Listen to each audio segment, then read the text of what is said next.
ॐ अज्ञानतिमिरन्धस्य ज्ञानाञ्जनशलाकया चक्षुरुन्मिलितं येन तस्मै श्रीगुरुवे नमः। नमः ॐ विष्णुपदाय कृष्णप्रेष्ठाय भूतले श्रीमते भक्तिवेदान्त स्वामिन् इति नामिने। नमस्ते सारस्वते देवे गौरवाणी प्रचारिणे निर्विशेष शून्यवादी पाश्चात्यदेशतारिणे। जय श्री कृष्ण चैतन्य प्रभु नित्यानंद श्री अद्वैत गदाधर श्रीवासादि गौरभक्तवृंद। हरे कृष्णा कृष्ण कृष्णा हरे हरे, हरे राम राम राम हरे हरे। हरे कृष्णा। तो आप सबका स्वागत है आज के हमारे श्री बृहद भागवतामृत क्लास में। कल हमने गोप कुमार का वैकुंठ गमन का चर्चा किया था। उसमें हमने सुना कि किस प्रकार से गोप कुमार को वैकुंठ में भी कुछ दोष दिखाई पड़े, जिसके कारण उसका चित्त वैकुंठ में नहीं लग रहा था। तो वास्तविक ये दोष न होकर गोप कुमार के मनोभाव को ही प्रस्तुत करता है। वास्तविक तौर पे हमने कल देखा था कि गोप कुमार जो है वो अपने व्रज प्रेम में होने के नाते जब उसे वैकुंठ में लाया गया तो वैकुंठ का पूरा जो ऐश्वर्य भाव है वो ऐश्वर्य भाव उसके व्रज भाव से मेल नहीं खा रहा था, और इसी कारण गोप कुमार जो है वो वैकुंठ में भी खुश नहीं था। और इसी असंतुष्टि के कारण गोप कुमार को जब उसका मन उदास रहता था तो ये देखकर भगवान श्री वैकुंठनाथ भगवान विष्णु ने उसके ऊपर कृपावश नारद मुनि को उसके पास भेजा और नारद मुनि को सांत्वना देने के लिए उन्हें कहा। तो हम आगे पढ़ते हैं अभी। यद्यपि अन्य वक्ताओं के वचनों से मैं अवश्य संतुष्ट हुआ, किंतु मेरा मन पूर्णतः तृप्त नहीं हुआ। इसका कारण था कि श्री भगवान के गोकुल चरित्र के गानादि के प्रति उनमें एक मत का अभाव देखकर मेरे हृदय में कांटा चुभने के समान पीड़ा अनुभव हुई। तो यहाँ पर गोप कुमार कह रहे कि क्यों उन्हें असंतुष्टि उत्पन्न हुई वैकुंठ में भी। वास्तविक तौर पर वैकुंठ में इस प्रकार की असंतुष्टि उत्पन्न होना ये इम्पॉसिबल है, क्योंकि वैकुंठ में किसी प्रकार का दोष या किसी प्रकार का दुख नहीं हो सकता।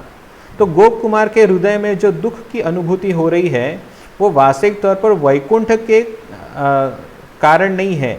वो वास्तविक गोप कुमार का जो भक्ति स्तर है या भक्ति भाव जो है उस भाव के असमानता के कारण ये सब उत्पन्न हो रहा है। हम सब जानते हैं कि वैकुंठ का जो भाव है वो ऐश्वर्य भाव है, जहाँ पर भक्त भगवान को ईश्वर स्वामी जगदीश्वर के रूप में उनकी उपासना करते हैं और हमेशा स्वयं को दास या सेवक के रूप में ही भगवान के साथ आदान प्रदान करते हैं। लेकिन गोप कुमार का भाव थोड़ा अलग था, क्योंकि वे व्रजभूमि से संबंधित थे और उनका संबंध भगवान विष्णु से गोपाल के रूप में था। मतलब भगवान श्री कृष्ण को वो मदन गोपाल के रूप में देखना चाहते थे और उनके साथ उसी प्रकार से ब्रज क्रीड़ा में नियुक्त होते हुए देखना चाहते थे, जो ये सारी चीज़ें वैकुंठ में असंभव थी, क्योंकि वैकुंठ में वो सारी लीला नहीं घटती। तो इसी कारण गोप कुमार को वैकुंठ में भी असंतुष्टि उत्पन्न हो रही थी। और जब गोप कुमार वैकुंठाधिपति भगवान नारायण के सामने जब वे गोकुल के चरित्र का गुणगान कर रहे थे तो ये सुनकर अन्य जो विष्णुदूत गण थे वहाँ पर या वैकुंठवासी गण थे, कुछ वैकुंठवासी उनमें से गोप कुमार पर हंस पड़े और उनको इस प्रकार का गोकुल चरित्र गाने से मना कर दिया। तो ये देखकर गोप कुमार को बहुत असंतुष्टि हुई, उसे बहुत दुख हुआ कि क्यों भगवान के गोकुल चरित्र का वर्णन नहीं करने दिया जा रहा है यहाँ पर। तो वे बता रहे थे कि वैकुंठ में भगवान के ईश्वरत्व का स्तुति होता है, वे कितने महान ईश्वर है, वे ईश्वरों के भी ईश्वर है, वे सभी दैत्य असुरों का नाश करने वाले हैं। इसी प्रकार का स्तुति गान वैकुंठ में भी होता था। उन्होंने कभी भी किसी भी व्यक्ति को व्रज की स्तुति करते हुए यहाँ पर नहीं पाया था, इसलिए कुछ वैकुंठवासी वहाँ पर जो थे वो गोप कुमार को मना कर रहे थे इस प्रकार का स्तुति गान करने से। ये सुनकर अन्य जो वैकुंठवासी थे उन्होंने कहा कि उसमें क्या गलत बात है, भगवान की लीला किसी भी प्रकार की हो वो स्तुति करने जैसी ही होती है। तो वैकुंठ की लीला हो या फिर व्रज की लीला हो, दोनों लीला से हम भगवान की स्तुति कर सकते हैं। लेकिन जो पहला ग्रुप था वैकुंठवासी का, वो कहने लगा कि ये योग्य नहीं है, ये वैकुंठ के भाव के अनुसार नहीं है।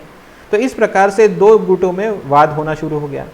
तो उसमें से जो वरिष्ठ या फिर जो भगवान के भक्ति तत्व को अच्छी तरह से जानते हैं, उन्होंने इस विवाद को मिटाया, ये कहकर कि भगवान की संतुष्टि ही सर्वोपरि होती है। यदि भगवान अपनी विशिष्ट लीलाओं से अगर प्रसन्न होते हैं तो उसमें गलत क्या है। तो व्रज लीला से भगवान भी प्रसन्न होते हैं और वैकुंठ लीला की स्तुति से भी भगवान प्रसन्न होते हैं। तो इसीलिए हर एक भक्त अपने अपने तरीके से भगवान की स्तुतिगान कर सकता है। तो इस प्रकार से दोनों विवाद जो थे वो मिट गए वहाँ पर। लेकिन फिर भी गोप कुमार के मन में असंतुष्टि रही। उन्हें सांत्वना तो मिली कि किसी ने मेरा पक्ष लिया, लेकिन फिर भी उनके मन में असंतुष्टि रही और वे वैकुंठ में गोकुल चरित्र के संबंधी एक मत का अभाव देखकर उनके मन में दुख उत्पन्न हुआ था। विशेषतः वैकुंठ में अपने इष्ट देव श्री मदन गोपाल देव के चरण कमलों का असाधारण रूप और लीला आदि का अनुभव न करने के कारण मेरा मन उदास सा हो गया था।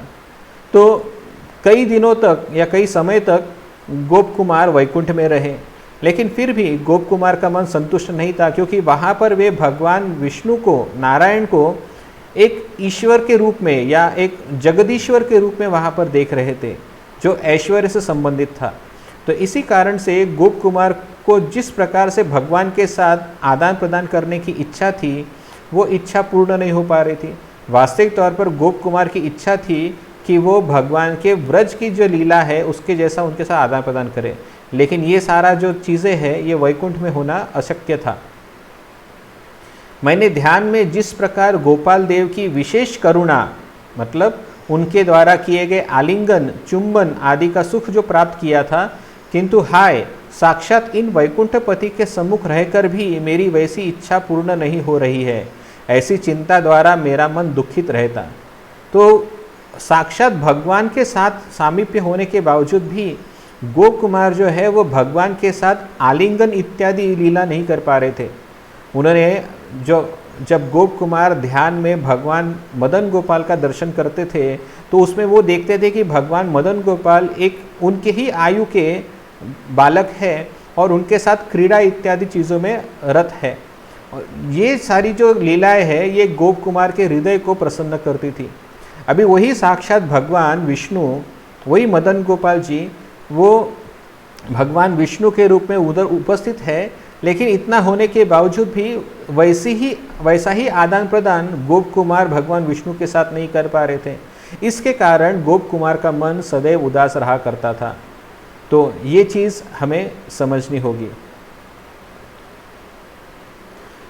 यद्यपि वैकुंठ में दुख का अभाव है, तथापि मेरे मन में वैसी वेदना उदित होने पर उसी क्षण प्रभु वैकुंठनाथ मेरे मनोभाव को जान गए। तब एक बार श्री नारद ने मुझे वहाँ निर्जन में देखा। उन दयालु शिरोमणि श्री नारद ने हाथ द्वारा मेरे सिर को स्पर्श कर आशीर्वाद पूर्वक कहा। तो नारद मुनि ने गोप कुमार से मुलाकात की। तो ये क्यों हुआ, इसका वर्णन है कि जब भगवान श्री वैकुंठाधीश ने जब गोप कुमार के हृदय के भाव को समझ गए तो उनके ऊपर विशेष करुणा हो गई और कृपावशतः भगवान ने नारद मुनि को गोप कुमार को उत्तम मार्गदर्शन करने के लिए भेज दिया, जिसके कारण गोप कुमार के हृदय में जो दुख है वो दुख दूर हो जाए। और इसी कारण नारद मुनि उनके पास आए थे और नारद मुनि उनके पास आकर गोप कुमार के सर पर हाथ रखकर अभय का आशीर्वाचन देने लगे। फिर उन्होंने पूछा, हे गोपनंदन, यद्यपि वैकुंठ लोक में शोक का कोई कारण होना असंभव है, तथापि मुख मलिनता आदि चिन्ह देखकर बोध होता है कि तुम किसी विषय के लिए शोक करते हुए दुखी जैसे हो रहे हो। मैंने आज तक किसी को भी यहाँ पर दुख का अनुभव करते हुए नहीं देखा है, अतः मैं इसे जानने के लिए अत्यंत उत्सुक हो रहा हूँ। तो जब गोप कुमार का मन हमेशा उदास उदास रहा करता था तो ये देखकर भगवान से रहा नहीं गया और उन्होंने नारद मुनि को सांत्वना देने भेजा। नारद मुनि जब वहाँ पर उपस्थित हुए और गोप कुमार से बातें की तो उन्होंने पूछा कि इस वैकुंठ में किसी भी प्रकार का दुख का होना असंभव है, लेकिन फिर भी तुम्हारे हृदय में ये दुख का कारण क्या है, ये मैं जानना चाहता हूँ। तब गोप कुमार ने नारद मुनि को अपने मन की बात बताना प्रारंभ किया। वे कहते हैं, मैंने अपने हृदय का समस्त वृत्तांत उन्हें कह सुनाया। मेरा वृत्तांत सुनकर श्री नारद ने कुछ निश्वास त्याग कर एक बार चारों तरफ दृष्टिपात किया और फिर मुझे अपने निकट बुलाकर करुणापूर्वक धीरे धीरे कहने लगे। तो यहाँ पर नारद मुनि का गोप कुमार के साथ जो बर्ताव है ये बहुत उल्लेखनीय है। यहाँ पर नारद मुनि गोप कुमार के हृदय के भाव को समझ गए और वे समझ गए कि जिस बात से गोप कुमार असंतुष्ट थे, उस बात का निराकरण इस वैकुंठ में होना असंभव है, क्योंकि जिस प्रेम की या जिस आदान प्रदान की गोप कुमार अपेक्षा कर रहा है, वैसा आदान प्रदान उसे वैकुंठ में प्राप्त नहीं हो सकता। और इसी कारण से नारद मुनि एक प्रकार से चिंता में पड़ गए कि अभी गोप कुमार को कैसे समझाया जाए इस बात को लेकर। और इसीलिए वे गोप कुमार को एक कोने में ले जाकर, मतलब एक प्रकार से गुप्तता से कुछ रहस्यमय उनको बात समझाने वाले थे। अभी रहस्य में क्यों बताने वाले थे? इसका कारण ये था क्योंकि आसपास यदि कोई वैकुंठवासी ये सुन ले कि वैकुंठ से भी बढ़कर अन्य कोई जगह है जहाँ पर भगवान के साथ विशिष्ट आदान प्रदान होता हो, और अगर वैकुंठवासियों को ये पता चल जाए कि भगवान का जो दिव्य धाम है, वैकुंठ धाम जो है, उसमें भी कुछ अभाव है, तो ये बातें वैकुंठवासियों को सहन नहीं होगी, वे शायद उसके ऊपर प्रतिकार कर सकें। तो इसी वजह से गोप कुमार के सामने नारद मुनि चुपके से गुप्त रूप से कुछ बात कहना चाहते थे, जिसके द्वारा ये बात केवल और केवल गोप कुमार सुने, अन्य वैकुंठवासी न सुने। इसका कारण ये था कि वैकुंठवासियों का भाव और गोप कुमार का भाव जो है वो भिन्न था। इस भिन्नता के कारण दोनों के भावनाओं को ध्यान में रखते हुए नारद मुनि ने इस प्रकार से बर्ताव करना उचित समझा और उनको धीरे धीरे बोलना आरंभ किया। वैसी मनोहर विनोद लीला प्रभु के लिए भी अत्यंत सुखप्रद होती है तथा वह लीला असाधारण प्रीति के द्वारा ही गोचर होती है। वह लीला केवल मात्र सुप्रसिद्ध महिमा से युक्त व्रजवासियों के महाप्रेम के बल द्वारा ही अनुभव की जा सकती है। तो यहाँ पर नारद मुनि गोप कुमार को कह रहे हैं कि जिस चीज़ की तुम्हें कामना है या जिस प्रकार के आदान प्रदान की तुम्हें कामना है, ऐसा आदान प्रदान स्वयं भगवान विष्णु को या हमारे प्रभु को भी अपेक्षित है। वे हमेशा इसी प्रकार की लीला करने की चेष्टा करते हैं और यही लीला उन्हें पसंद भी होती है। लेकिन ये सारी जो लीला है ये केवल और केवल असाधारण प्रीति के द्वारा ही संभव होती है। असाधारण प्रीति का मतलब अनन्य भाव से जो भगवान के प्रति प्रेम करता है, ऐसे व्यक्ति को ही उस प्रकार की लीला का साक्षात्कार होता है। तो ये प्रीति कैसी है? क्या ये प्रीति वैकुंठवासियों के पास नहीं है क्या? तो ऐसी बात नहीं है। वैकुंठवासी भी भगवान के साथ अत्यंत प्रीति पूर्वक लीला करते हैं, लेकिन व्रजवासियों का जो प्रेम है वो प्रेम हर प्रकार के ऐश्वर्य को छोड़कर बिना किसी नियमों के अधीन होता है। जिस प्रकार से हमने देखा कि जब गोप कुमार वैकुंठ में प्रवेश किए तो जितने भी वैकुंठवासी थे वे विशिष्ट नियमों का पालन कर रहे थे, सदाचार का पालन कर रहे थे, और वहाँ पे कुछ एटिकेट्स फॉलो करना अपेक्षित था भगवान के सामने बात करते हुए, उनके सामने खड़े रहते हुए भी। तो ये सारी जो बंधनें हैं, ये सारी बंधनें व्रजवासियों में नहीं पाई जाती। वो भगवान के साथ निर्बंध होकर स्वेच्छा से आदान प्रदान कर सकते हैं, और यही चीज़ें भगवान को भी प्रिय होती है। वह लीला केवल मात्र सुप्रसिद्ध महिमा से युक्त व्रजवासियों के महाप्रेम के बल द्वारा ही अनुभव की जा सकती है। तो व्रजवासियों का जो प्रेम है, जिस प्रकार का प्रेम व्रजवासियों में है, यदि वह उस प्रकार का प्रेम अगर हमारे हृदय में उत्पन्न हो जाए तो हम भी उसी प्रकार का आदान प्रदान भगवान के साथ कर सकते हैं, अन्यथा वो नहीं कर सकते। तो इस प्रकार से नारद मुनि गोप कुमार को समझा रहे हैं कि यदि तुम्हें उस प्रकार की लीला में भगवान के साथ आदान प्रदान करना है तो तुम्हें भी व्रजवासियों के जैसा ही प्रेम उत्पन्न करना होगा। प्रभु की वैसी क्रीड़ा समस्त लोगों के ऊपर विराजमान किसी एक एकांत स्थान पर अपने समस्त भक्तों के मन को हरण करते हुए प्रकाशित रहती है।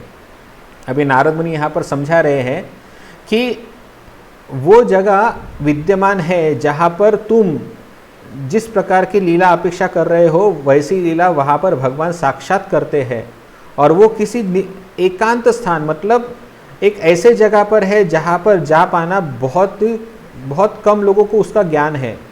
मतलब ऐसी वो जगह है जहाँ पर कई सारे वैकुंठवासियों को भी इस चीज़ों का ज्ञान नहीं है। तो वो जगह अगर तुम्हें जाना है तो तुम्हें भगवान के प्रति व्रज भाव को प्राप्त करना होगा। तुमने प्रभु के प्रति जगदीश बुद्धि से भक्ति कर इस वैकुंठ लोक को प्राप्त किया है, अतएव यहाँ पर वैसी क्रीड़ा का सुख किस प्रकार अनुभव करोगे। तो नारद मुनि कह रहे हैं कि तुमने वैकुंठ लोक जो प्राप्त किया है वो भगवान के जगदीश्वर के रूप में उपासना करने के कारण तुम्हें वो प्राप्त हुआ है। अगर तुम्हें भगवान के व्रज लीला में सहभागी होना है तो तुम्हें इस भाव का त्याग करना होगा और तुम्हें भगवान मदन गोपाल की आराधना में लगना होगा। तो इसलिए व्रज भूमि का जो प्रेम है, व्रज भूमि का जो भाव है वो तुम्हें वैकुंठ में कैसे प्राप्त हो सकता है, ये कहकर नारद मुनि गोप कुमार को सांत्वना दे रहे हैं। फिर वे आगे कहते हैं, यह वैकुंठ लोक भगवान के परम ऐश्वर्य की चरम सीमा के प्रकाश का एकमात्र स्थान है, अतएव यहाँ पर महागोपनीय माधुर्य में लीला का प्रकटन किस प्रकार संभव होगा। तो नारद मुनि कह रहे हैं कि ये जो वैकुंठ धाम है ये ऐश्वर्य का धाम है। यहाँ पर भगवान की माधुर्य लीला नहीं घटित होती। यदि तुम्हें भगवान की माधुर्य लीला का आस्वादन करना है तो तुम्हें इस वैकुंठ से कहीं और जहाँ पर भगवान की माधुर्य लीला घटित होती है वहाँ पर जाना होगा, और वो जगह है भगवान का व्रजधाम। ये नारद मुनि यहाँ पर समझा रहे हैं। अतएव समस्त शोक परित्याग कर अपने इष्ट देव श्री मदन गोपाल को ही श्री वैकुंठ नायक के रूप में देखकर अर्थात उनसे अभेद बुद्धि रखकर भजन करो। अपने इष्ट मदन गोपाल और इन भगवान में कभी भी भेद बुद्धि मत करना। तो अभी नारद मुनि कुछ महत्वपूर्ण चीज़ें गोप कुमार को समझा रहे हैं। हो सकता है गोप कुमार सोच रहे हो कि ये वो मेरे भगवान नहीं है जिनकी मैं ध्यान में उपासना करता था। वो शायद ये सोचते होंगे कि मदन गोपाल अलग है और ये भगवान नारायण अलग है।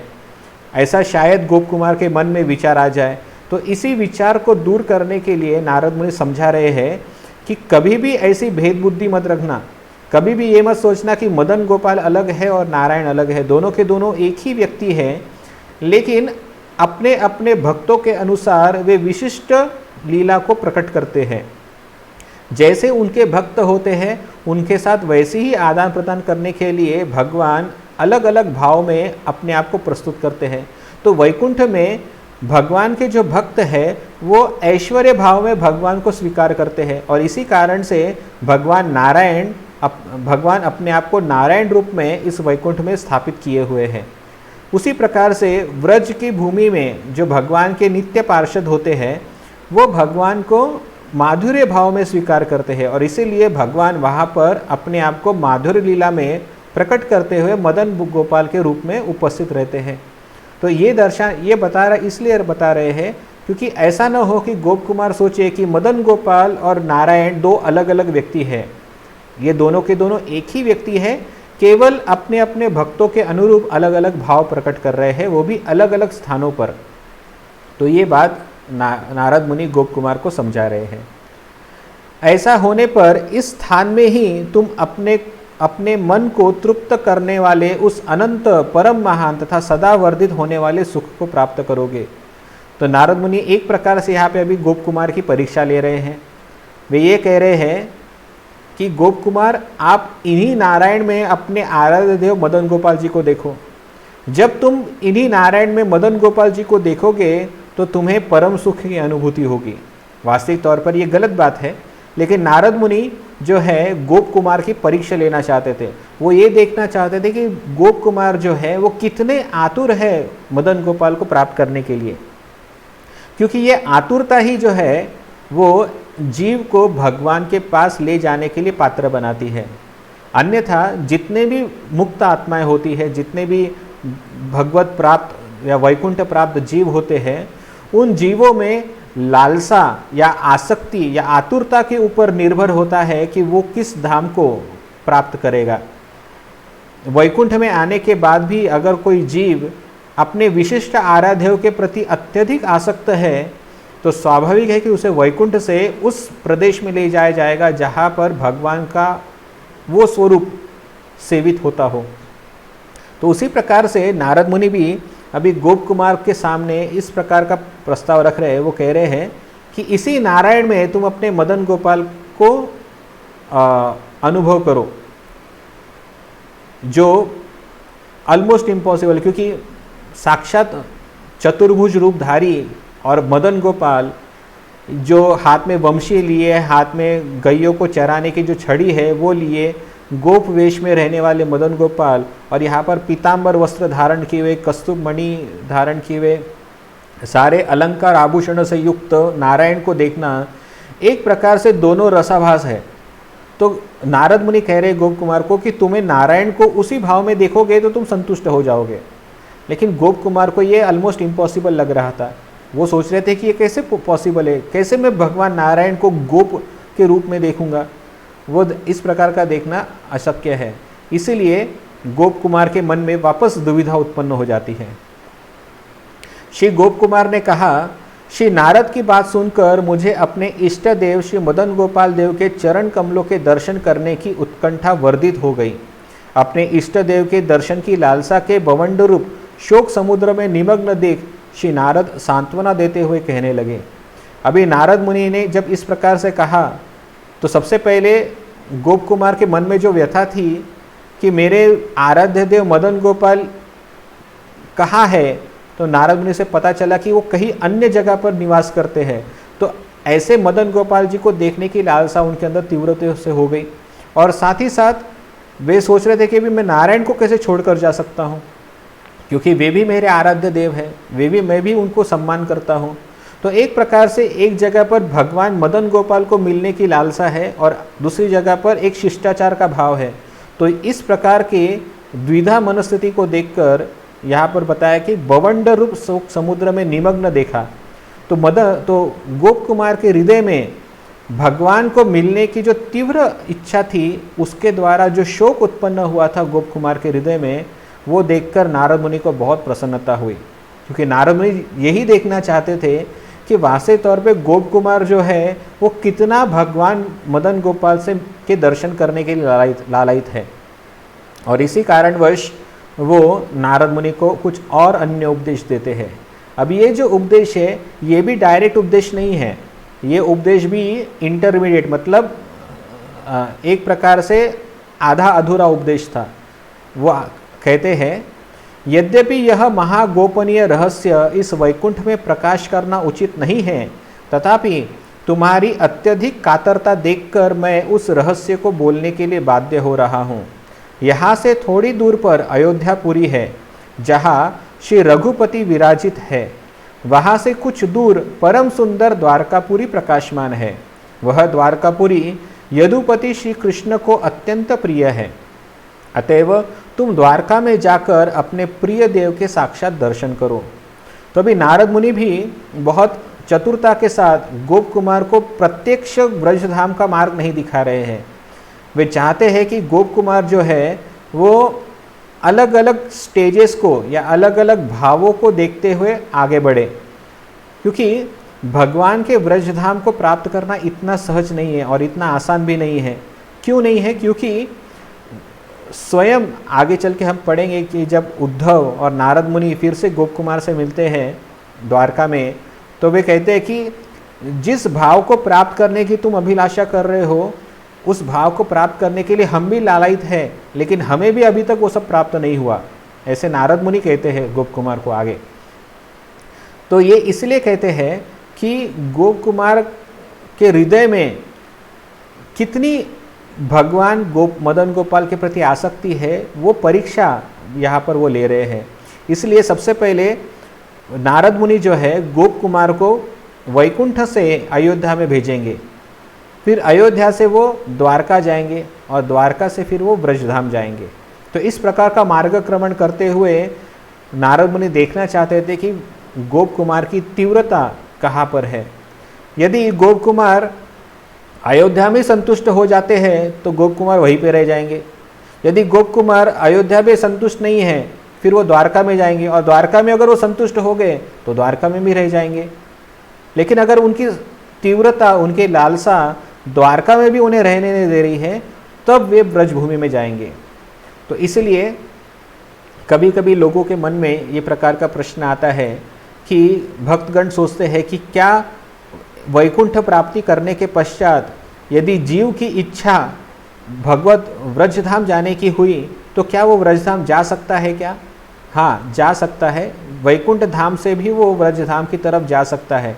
यदि कोई वैकुंठवासी भक्त भगवान के व्रजभूमि की आशा करते हुए यदि वो आतुर होता है, वो उस वैकुंठ से वो व्रजधाम की ओर जा सकता है। लेकिन उसके लिए भी उसकी आतुरता कितनी उत्कंठित है, कितनी उसके लिए वो लालायित है, वो उस पर आधारित होता है कि वो किस लोक में जाएगा। तो असंख्य वैकुंठ धाम है और उन वैकुंठ में अलग अलग जगह पर अलग अलग प्रदेश भी है जहाँ पर भगवान अपनी विभिन्न लीलाएं करते हैं। तो उस लीला को प्राप्त करने के लिए वैसी उत्कंठा होनी चाहिए, और जब तक वो नहीं होगी तब तक आपको उस धाम में जाने की अनुमति नहीं मिलेगी। आप वैकुंठ में ही जाएंगे। जैसा पहले भी कहा गया है कि जो कोई भी भगवान की भक्ति करता है तो वो किसी भी प्रकार की क्यों ना हो, कोई नवोदित भक्त भी होता है, वो भी अगर भगवान की भक्ति करता है तो मृत्यु के पश्चात उसे भगवान की प्राप्ति होती है, तो वो वैकुंठ में ही जाता है। तो ऐसा भी हो सकता है कि इस भौतिक जगत में उसे भगवान के माधुर्य लीला का अनुभव न हुआ हो और वो डायरेक्टली वैकुंठ में चला जाता है इस देह के जाने के पश्चात। लेकिन वहाँ पर जाकर अगर उसे पता चले, जैसे यहाँ पर नारद मुनि के द्वारा गोप कुमार को पता चला कि अरे ऐसा व्रजधाम भी है जहाँ की लीला बहुत सुंदर है, तो ऐसे वैकुंठवासी को अयोध्या हो, द्वारका हो, मथुरा हो या व्रजभूमि हो, अगर ऐसे ऐसे जगह पर भी जाने की इच्छा है तो वो भी सुविधा उस वैकुंठ में है। लेकिन प्री रिक्विजिट क्या है कि वो व्यक्ति आतुर होना चाहिए उस धाम में जाने के लिए। ये यहाँ पर वर्णन किया गया है। सर्वप्रथम तुम अयोध्या जाने का श्रेष्ठ उपाय श्रवण करो, जो श्री रामचंद्र जी के चरण कमलों की सेवा में अनुरक्त रसिक साधुओं द्वारा सम्मत है। तो अभी नारद मुनि कह रहे हैं कि मैं अभी तुम्हें अयोध्या जाने की विधि बताता हूँ। यदि तुम्हें अयोध्या जाना है, अभी वैकुंठ से अगर तुम्हें अयोध्या जाना है तो अयोध्या जाने के लिए एक विशिष्ट विधि है, और उस विधि को तुम स्वीकार करोगे तो तुम तुरंत ही अयोध्यापुरी में प्रवेश करोगे। अभी ये अयोध्या कौन सा है? ये भौतिक जगत का अयोध्या नहीं है, ये वैकुंठ अयोध्या है। उसी प्रकार जैसे आध्यात्मिक जगत में भगवान का वैकुंठ होता है, उसी प्रकार से आध्यात्मिक जगत में श्री रामचंद्र का धाम है जिसे अयोध्या भी कहते हैं, वो वैकुंठ अयोध्या है। फिर भगवान श्री कृष्ण जिस द्वारका में पुरी में रहते हैं वो भी आध्यात्मिक द्वारका होने के नाते वो भी वैकुंठ द्वारका है। तो ये सारे जो धाम का हम वर्णन सुनने वाले हैं, ये सारे के सारे आध्यात्मिक जगत के धाम हैं जो भगवान के शाश्वत धाम है और भगवान की लीला के लिए इस भौतिक जगत में भी प्रकट होते रहते हैं। तो गोप कुमार भगवान श्री रामचंद्र के अयोध्या में जाने के लिए नारद मुनि उन्हें प्रोत्साहित कर रहे हैं। वे कहते हैं, सीतापते श्री रघुनाथ लक्ष्मण ज्येष्ठ प्रभो श्री हनुमत प्रियेश्वर। तो इस प्रकार से इन नामों का कीर्तन करते करते यदि तुम श्री रामचंद्र का उच्चारण करो या रामचंद्र का चिंतन करोगे तो स्वाभाविक तुम अयोध्या में जा पहुँचोगे। हे सीतापते, हे श्री रघुनाथ, हे लक्ष्मण ज्येष्ठ, हे प्रभु, हे श्री हनुमत प्रियेश्वर, इस प्रकार से नाम कीर्तन करो तथा वेद शास्त्रों में वर्णित श्री रघुनाथ जी के प्रसिद्ध रूप गुण लीलादि के वैभव का स्मरण भी करो। तो नारद मुनि ने एक मंत्र प्रदान किया। इस मंत्र के संकीर्तन से, इन नामों के संकीर्तन से गोप कुमार जो है जल्द ही अयोध्या को प्राप्त करेगा, ऐसा आश्वासन नारद मुनि गोप कुमार को दे रहे हैं। लेकिन फिर गोप कुमार के मन में विचार आता है, लेकिन मैं श्री रामचंद्र के प्रति तो समर्पित नहीं हूँ, मेरा समर्पण तो मदन गोपाल के प्रति है, तो मैं डायरेक्टली मदन गोपाल जी के पास क्यों नहीं जा सकता, मुझे श्री रामचंद्र से के द्वारा ही होते क्यों जाना होगा। तो ये बात बहुत ही युक्तिवाद वाला था। गोप कुमार की बात जो है एकदम सत्य है। अगर मैं डायरेक्ट भगवान मदन गोपाल के पास जा सकता हूँ तो मुझे अयोध्या से होते हुए क्यों जाना होगा, क्योंकि श्री रामचंद्र के प्रति मेरी आसक्ति भी नहीं है और वे मेरे आराध्य भगवान भी नहीं है। यद्यपि वे साक्षात भगवान ही है, वो भगवान मेरे आराध्य प्रभु ही है, लेकिन फिर भी उस रूप में मेरी आसक्ति नहीं है, तो मैं फिर क्यों अयोध्या में जाऊँ, ऐसा वे उनके मन में प्रश्न उत्पन्न हुआ। तो इसके उत्तर में वे कहते हैं, जिस किसी प्रकार से अपने इष्ट देव की सेवा प्राप्त होती है उसी क्रिया का अनुष्ठान करना ही कर्तव्य है, तथा जिस विषय में अपने इष्ट देव के संबंध की लेश मात्र भी गंध रहती है उनके एकनिष्ठ भक्त उसमें परम प्रीति प्रकाश करते हैं। तो यहाँ पर नारद मुनि एक सुंदर तत्व हमें समझा रहे हैं कि ऐसा कोई भी कार्य जिस कार्य को करने से यदि हमें हमारा इष्ट लाभ प्राप्त होता है तो उस कार्य के प्रति प्रीति करना, मतलब उस कार्य को स्वीकार करना उपयुक्त होता है। जैसे उदाहरण के लिए, जैसे हम फिल्मों में देखते हैं या कभी कभी ड्रामा नाटिकाओं में देखते हैं कि यदि कोई लड़का किसी लड़की से प्रेम करता है, उसे चाहता है, तो स्वाभाविक है कि जो प्रियकर है, जो लड़का जो है, वो अपनी प्रेयसी के जो प्रिय वस्तु है या प्रिय व्यक्ति है उनके साथ आदान प्रदान करना प्रारंभ करता है। मतलब अपने प्रेयसी तक पहुंचने के लिए वो अपने प्रेयसी के प्रिय व्यक्तियों से के साथ घुल मिल जाता है, जिसके द्वारा उसको अपने प्रेयसी से मिल पाना आसान हो जाता है। तो इसी प्रकार से यहाँ पर भी कहा जा रहा है कि यदि हमें हमारा इष्ट वर प्राप्त करने की इच्छा है तो वो प्राप्त करने के लिए यदि हमें किसी अन्य चीज़ को भी स्वीकार करना पड़े तो उसे स्वीकार कर लो।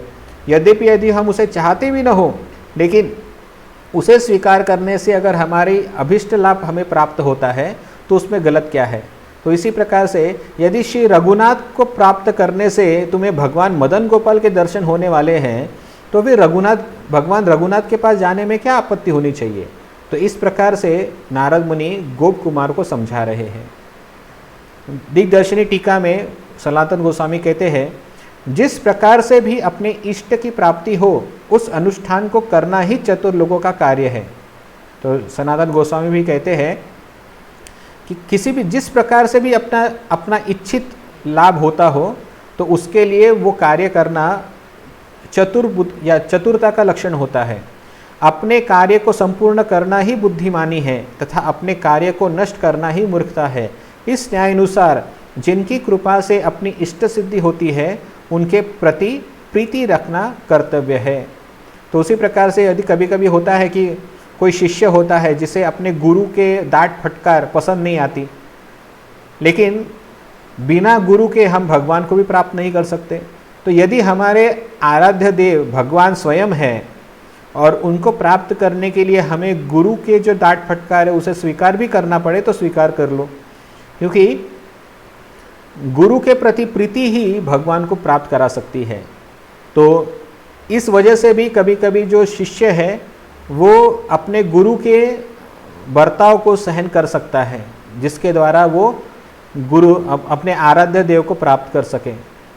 और इसीलिए कभी कभी हम देखते हैं कि ऐसा कहा जाता है कि अगर हमने वैष्णवों को प्रसन्न कर दिया तो भगवान भी प्रसन्न हो जाते हैं।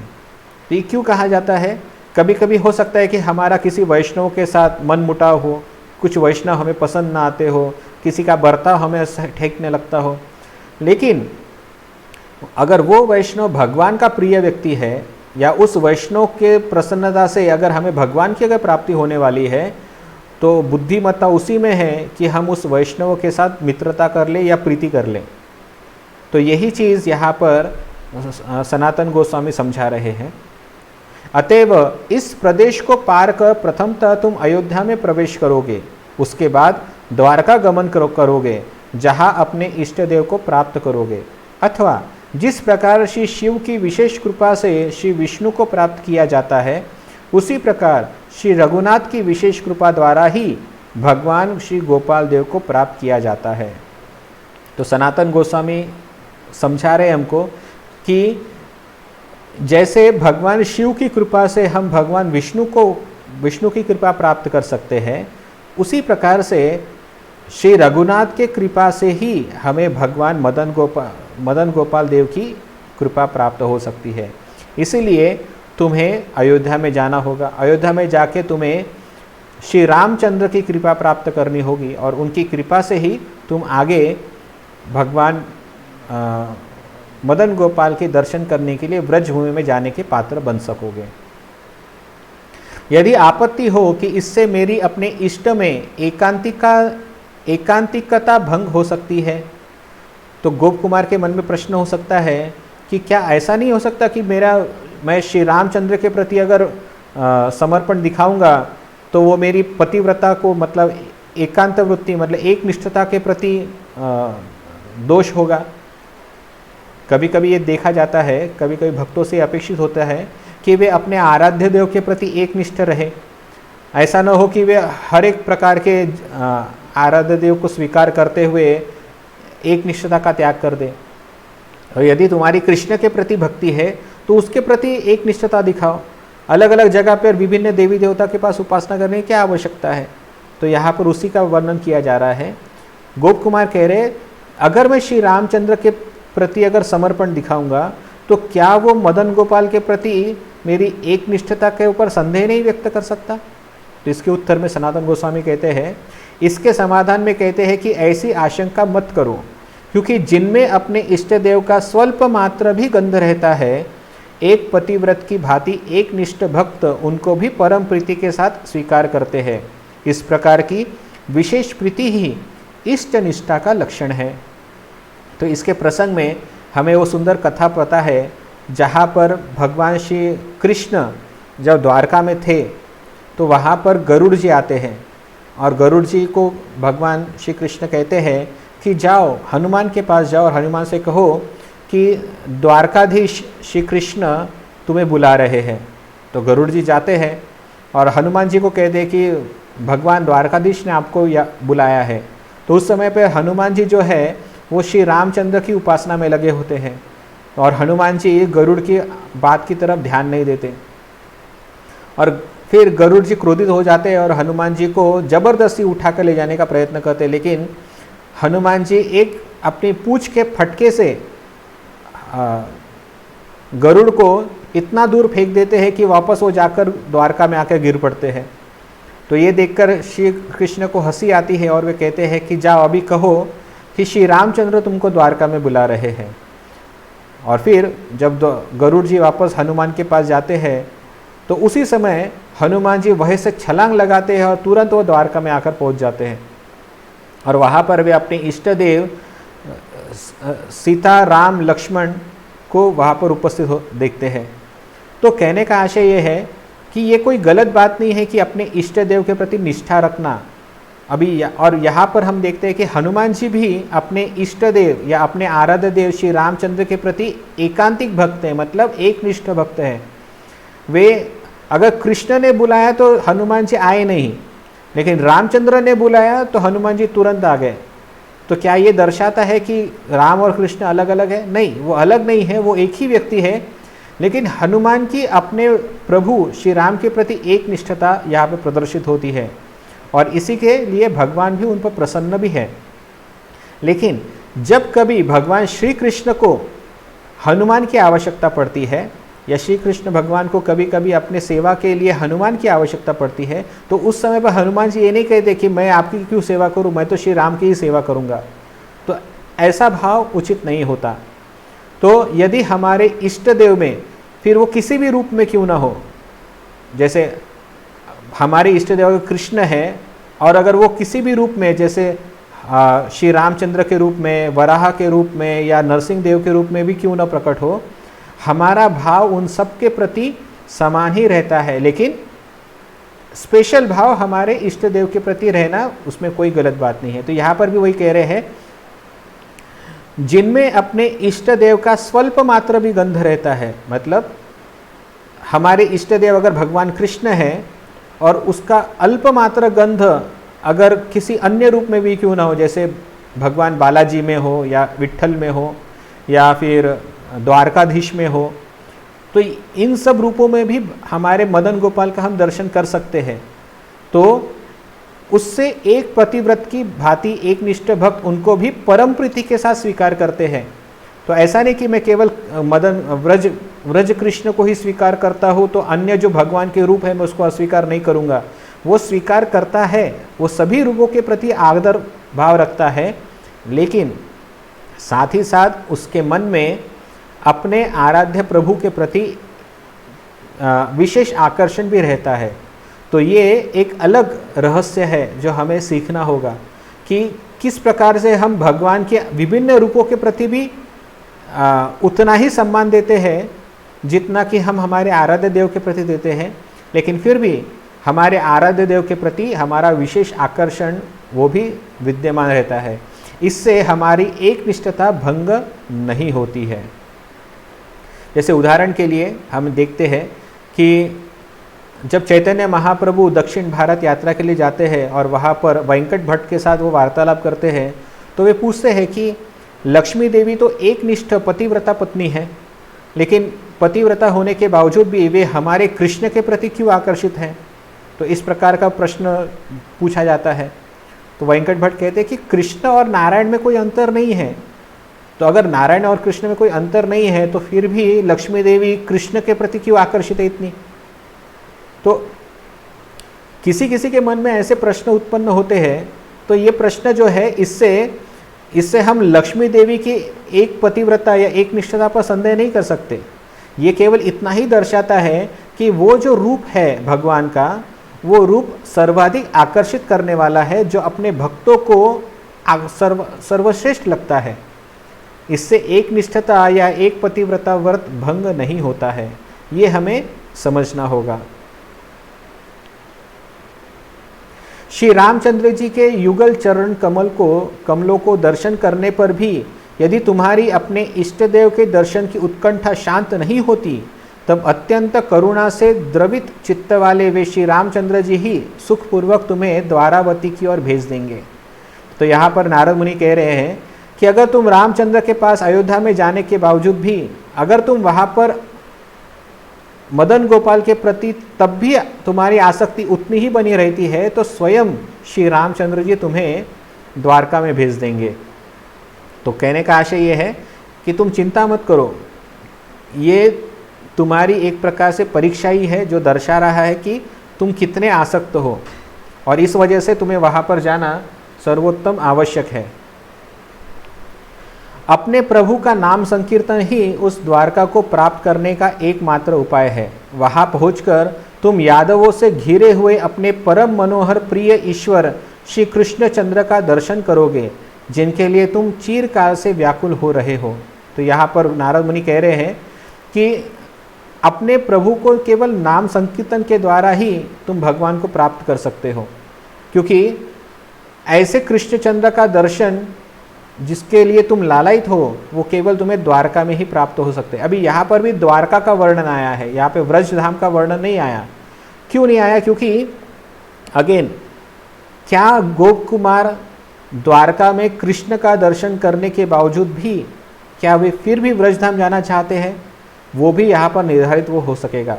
तो इसलिए नारद मुनि द्वारका के कृष्ण का गुणगान यहाँ पर कर रहे हैं, जिस वजह से वे देखना चाहते हैं कि गोप कुमार क्या द्वारका कृष्ण के प्रति आकर्षित हो रहे क्या। तो ये यहाँ पर लक्षण दिखाई दे रहा है।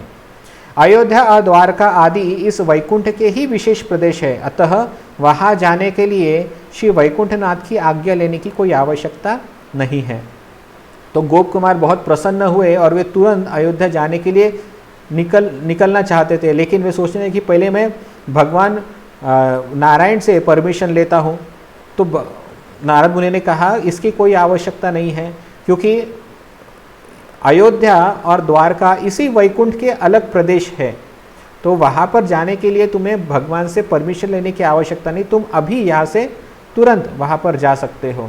तो ये आदेश प्राप्त कर गोप कुमार जो है वो तुरंत नारद मुनि ने दिए हुए नाम संकीर्तन को करते करते वे अयोध्या की तरफ चल पड़े। तो अयोध्या में जब आते हैं तो उधर क्या होता है दर्शन, उसका हम वर्णन अभी चालू करेंगे। मैंने दूर से देखा कि महाचंचल बंदर इधर उधर उछल कूद कर रहे हैं और मुख से बार बार श्री राम नाम का उच्चारण कर रहे हैं। उन बंदरों के सामने पहुँचते ही उन्होंने मेरे हाथों से वंशी को छीन लिया। फिर उनके साथ पुरी में प्रवेश कर मैंने देखा कि वहाँ पर वैकुंठ के पार्षदों से भी अधिक सुंदर मनुष्य शोभा पा रहे हैं। तब मैंने उनके साथ पुरी के प्रथम प्रकोष्ठ में प्रवेश किया। तो जब गोप कुमार श्री रामचंद्र के नामों का कीर्तन करते करते निकल पड़े तो वे तुरंत ही अयोध्यापुरी के मार्ग पर आ पहुँचे और उन्होंने देखा उस मार्ग पर बहुत सारे बंदर जो है वो उछल कूद कर रहे थे। उनका स्वभाव बहुत चंचल था और जैसे ही वो थोड़ा उनके नज़दीक पहुँचे, उन बंदरों ने तुरंत गोप कुमार के हाथों में जो बंसी थी, जो बांसुरी थी, वो उसे छीन लिया। अभी इसका भी वर्णन इस प्रकार से है कि अयोध्या में बांसुरी जो है वो भाव मैच नहीं करता, क्योंकि अयोध्या में भगवान जो है वो मर्यादा पुरुषोत्तम के रूप में है, लीला पुरुषोत्तम के रूप में वहाँ पर उपस्थित नहीं है। तो इस वजह से वहाँ पर बांसुरी का कोई कार्य नहीं है, इसलिए उन बंदरों ने गोप कुमार के हाथ से वो बांसुरी छीन ली और फिर गोप कुमार को आगे जाने की अनुमति दे दी। मैंने देखा कि सुग्रीव, अंगद, जामवन आदि पार्षदों से घिरकर श्री भरत और शत्रुघ्न वहाँ अत्यंत सुख से विराजित है।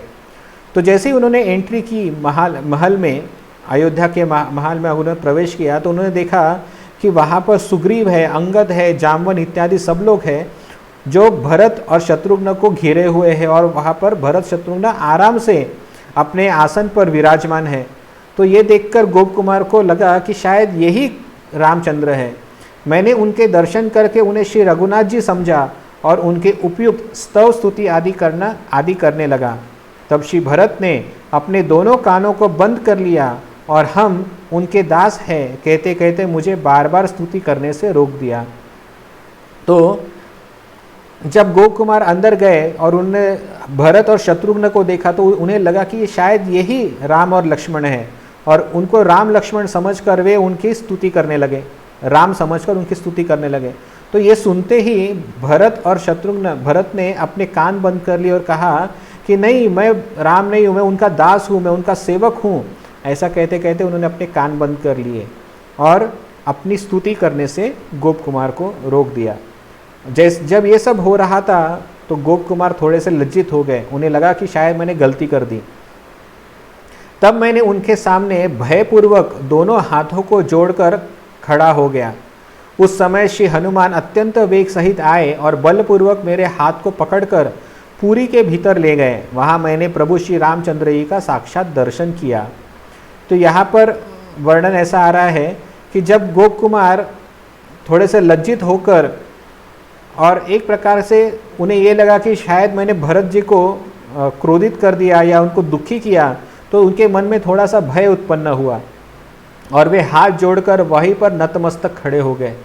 ये सारी चीज़ अंदर के कक्ष में जहाँ पर श्री रामचंद्र बैठे हुए थे उनको ये सब ज्ञात हो गया और उन्हें तुरंत हनुमान जी को गोप कुमार को लाने भेज दिया। हनुमान जी तुरंत उछलकर वहाँ पर गोप कुमार के पास आए और अति शीघ्रता से गोप कुमार का हाथ पकड़कर वहाँ से वो श्री रामचंद्र के पास ले गए और श्री रामचंद्र को के कक्ष में जब प्रवेश किया तो श्री रामचंद्र उत्तम आसन पर विराजमान थे जहाँ पर उन्होंने दर्शन किया। वे अत्यंत सुंदर महल के भीतर महाराजाधिराज के उपयुक्त सिंहासन पर सुखपूर्वक विराजित थे। विशेष माधुर्य के प्रभाव के कारण वे श्री नारायण से भी मनोहर थे। उनके हाथों में मनोहर धनुष शोभा पा रहा था और उनका अवलोकन विनय और लज्जा के कारण सुंदर था। राज राजेश्वर की भांति लीला प्रकट प्रकटन के द्वारा वार्तालाप में वे रत थे। तो जब गोप कुमार ने उनका दर्शन किया तो वो कैसे दिख रहे थे, इसका वर्णन आ रहा है कि श्री रामचंद्र अपने आसन पे, अपने सिंहासन पे सुखपूर्वक विराजमान थे, जैसे कोई राजा, मतलब जैसे कोई चक्रवर्ती सम्राट अपने सिंहासन पर बैठा होता है, उसी प्रकार से श्री रामचंद्र भी अपने सिंहासन पर विराजमान थे। और उनकी जो शोभा है, जो शोभा उन्होंने श्री नारायण की देखी थी, उससे भी कई बढ़कर उनकी शोभा दिखी थी, क्योंकि उनकी जो अंदर जो लीला माधुरी थी, श्री रामचंद्र का जो माधुर्य भाव था अपने पार्षदों के साथ, उसके कारण नारायण से भी बढ़कर उनकी शोभा लग रही थी। फिर उनके हाथों में मनोहर धनुष था, और फिर उनका जो सुंदर चेहरा जो था वो विनयता, मतलब नम्रता के कारण झुका हुआ था, मतलब हास्यास्पद लग रहा, मतलब वो हंस रहे थे, हास्य, सॉरी गलत हो गया। भगवान श्री रामचंद्र अपना जो चेहरा, उनका जो मुख है, वो विनयता के कारण बहुत ही सुंदर लग रहा था, नम्र स्वभाव के कारण उनका चेहरा बहुत ही सुंदर और आकर्षित लग रहा था। राज राजेश्वर की भांति वे लीला प्रकटन के द्वारा वार्तालाप में रत थे, मानो वे राजा की भांति वे अपने सामने उपस्थित अपने पार्षदों के साथ अलग अलग वार्तालाप में व्यस्त थे। खास तौर पर धर्म इत्यादि के बारे में वो चर्चा कर रहे थे। मैंने देखा कि प्रभु के वाम ओर में उनके ही अनुरूप उनकी प्रिया श्री सीता देवी तथा दक्षिण ओर में छोटे भाई श्री लक्ष्मण और अन्यान्य परिकर विराजमान थे। तो उन्होंने देखा कि उनके बाजू में ही, उनके वाम बाजू में श्री सीता देवी उस आसन पर विराजमान है, और उनके छोटे भाई श्री लक्ष्मण भी वहाँ पर उपस्थित है, और अन्य पार्षद भी भगवान के आजू बाजू उपस्थित है। मैंने परम हर्ष के साथ जय जयकार करते हुए जब भगवान श्री रामचंद्र को बार बार प्रणाम किया, तब करुणा से द्रवीभूत हृदय वाले वे श्री भगवान परम अद्भुत कोमल वचनों के द्वारा मुझे संतुष्ट करके कहने लगे।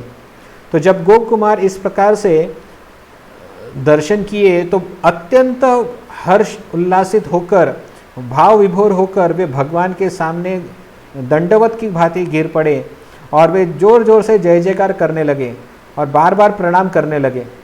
तो ये सब देखकर कोमल हृदय वाले या करुणा से द्रवीभूत हुए अपने भगवान जो है, वे गोप कुमार से इस प्रकार कहने लगे। उन्होंने कहा, हे श्रेष्ठ गोप कुमार, बड़े मंगल का विषय है कि तुम मेरे प्रति स्नेह के वशीभूत होकर यहाँ आए हो।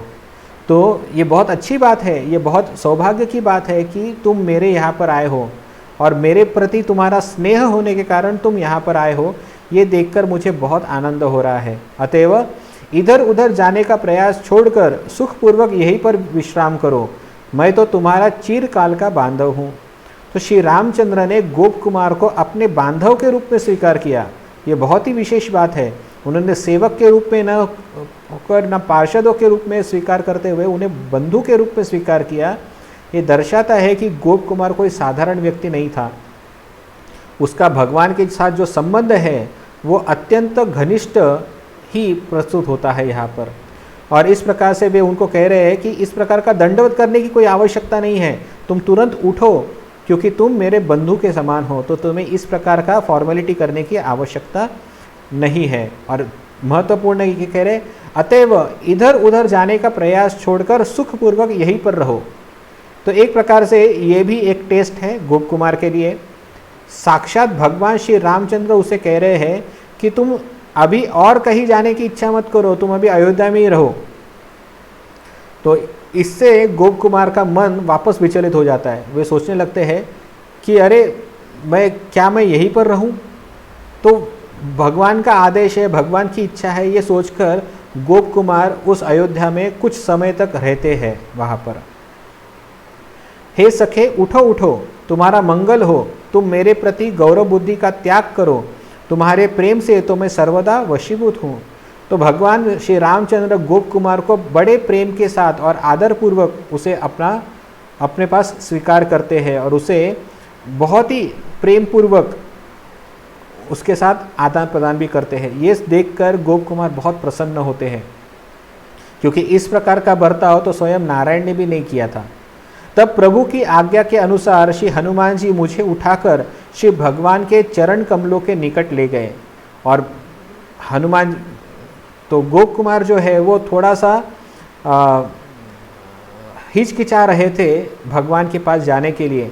भगवान ने तो कहा कि तुम मेरे पास आओ, मैं तुम्हारे प्रेम से हमेशा वशीभूत रहता हूँ, तो मेरे पास आओ। लेकिन गोप कुमार हिचकिचा रहे थे, तो ये हिचकिचाहट देखकर भगवान ने हनुमान जी से कहा, आदेश इंगित किया, निर्देश किया। तो हनुमान जी तुरंत ही गोप कुमार को उठाकर श्री रामचंद्र के चरणों पर आकर उपस्थित कर दिए, जिससे गोप कुमार को भगवान श्री रामचंद्र की सेवा करने का अवसर प्राप्त हुआ। और इस वजह से गोप कुमार अत्यंत प्रसन्न हो रहे थे। पूर्व में जिस प्रकार आनंद में विभोर होकर श्री वैकुंठनाथ की चामर विजन आदि सेवा करता था, उसी प्रकार मैंने चामर विजन आदि सेवा करते करते इस अयोध्या में कुछ समय तक वास किया। वहाँ मैंने श्री रघुनाथ जी के महाराजाधिराजों के अनुरूप लीलाओं तथा उनके अनुरूप धर्म आचरणों को भी देखा। तो वहाँ पर गोप कुमार जो है अत्यंत आनंद के साथ निवास करने लगा। उसे भगवान श्री रामचंद्र की विभिन्न सेवाएं भी प्राप्त हुई। वे कहते हैं, जिस प्रकार पूर्व में वैकुंठनाथ की जो चामर सेवा करने का अवसर प्राप्त होता था, वो सेवा अवसर उन्हें वो अयोध्या में भी प्राप्त हुआ। आमतौर पर ये जो सेवा है, ये स्वयं लक्ष्मण जी, भरत जी यही लोग किया करते थे। लेकिन गोप कुमार का सौभाग्य इतना था कि ये सेवा करने का अवसर गोप कुमार को भी प्राप्त हुआ, और इस वजह से गोप कुमार अत्यंत प्रसन्न भी थे उस प्रकार की सेवा करने के। और ऐसे गोप कुमार ने वहाँ पर बहुत दिनों तक या बहुत समय तक उन्होंने वहाँ पर निवास किया, और उन्होंने देखा कि किस प्रकार से श्री रामचंद्र जी अलग अलग प्रकार की लीलाएं कर रहे हैं, और ये लीला को देखकर उनका मन अत्यंत संतुष्ट होता था। लेकिन फिर भी किंतु मैंने उस अयोध्यापुरी में न तो अपने इष्ट देव के चरण कमलों की विविध प्रकार की क्रीड़ा माधुरी का दर्शन किया, और न ही आलिंगन, चुंबन आदि रूप उनकी कृपा प्राप्त की। इसलिए मैं अयोध्या में शोकातुर की भांति रहने लगा। तो गोप कुमार की जो इच्छा थी, जो अभिलाषा वे अपने मन में रखे हुए थे कि क्या भगवान मुझे आलिंगन करेंगे, क्या भगवान अपनी दिव्य जो माधुर्य लीला है, क्या वो उसका दर्शन मुझे कराएंगे। लेकिन ये सारी जो चीज़ें हैं वो गोप कुमार को अयोध्या में नहीं देखने को मिल रही थी, और इसी कारण गोप कुमार वहाँ पर भी असंतुष्ट और शोकातुर रहने लगे। मुख मलिनतादि लक्षणों द्वारा मुझे परम शोक में संतप्त देखकर श्री हनुमान जी नाना प्रकार की युक्ति चातुरी द्वारा आश्वासन प्रदान कर मुझे अयोध्या में ही रोक कर रखते। तो गोप कुमार का इस प्रकार का जो शोक भाव था, जिससे वे उदास रहा करते थे, इस उदासीनता के कारण हनुमान जी उन्हें अलग अलग प्रकार से प्रसन्न करने की चेष्टा करते थे, उन्हें समझाने का प्रयत्न करते थे, और इस प्रकार से अयोध्या में ही रुके रहने का इच्छा वो प्रकट किया करते थे। लेकिन गोप कुमार जो है, इतना होने के बावजूद भी उनके हृदय में भगवान मदन गोपाल के प्रति जो तीव्र आकर्षण है वो कभी खत्म नहीं हो रहा था। उन्हें अपने मदन गोपाल, अपने इष्ट आराध्य देव का दर्शन करने की तीव्र लालसा उत्पन्न हो रही थी। और फिर एक दिन श्री रामचंद्र जी स्वयं बोले। इसके पश्चात प्रखर करुणावशतः कोमल हृदय वाले तथा समस्त जगत के चित्त की बातों को जानने वाले श्री रामचंद्र जी ने प्रेम युक्त मधुर मधुर वाक्यों से मुझे आश्वासन देते हुए कहा, हे गोप कुमार, तुम सुखपूर्वक द्वारावती जाओ। ऐसा कहकर उन्होंने भालुपति श्री जामवन को मुझे शीघ्र ही द्वारका ले जाने का आदेश दिया।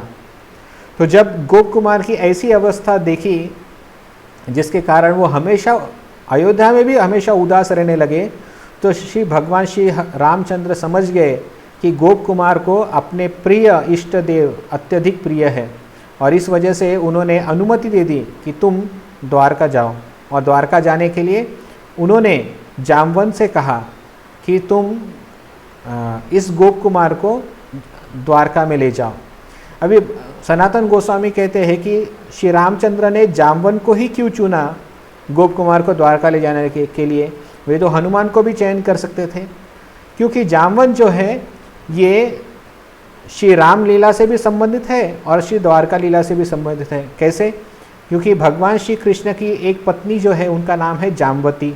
जामवती ये जामवान की पुत्री है, इस प्रकार से भगवान श्री कृष्ण उनके जमाता हुए और इसीलिए उन्होंने जामवन को गोप कुमार के साथ जाने के लिए कहा और जामवन भी अत्यधिक हर्ष के साथ वे गोप कुमार को द्वारकापुरी ले गए। अभी द्वारकापुरी में फिर क्या होता है, गोप कुमार का द्वारका में जब आगमन होता है फिर द्वारका में क्या क्या परिस्थिति होती है, इसका वर्णन हम कल के दिन सुनेंगे। तब तक के लिए धन्यवाद। हरे कृष्णा। श्री बृहद भागवतामृत की जय। श्रील प्रभुपाद की जय।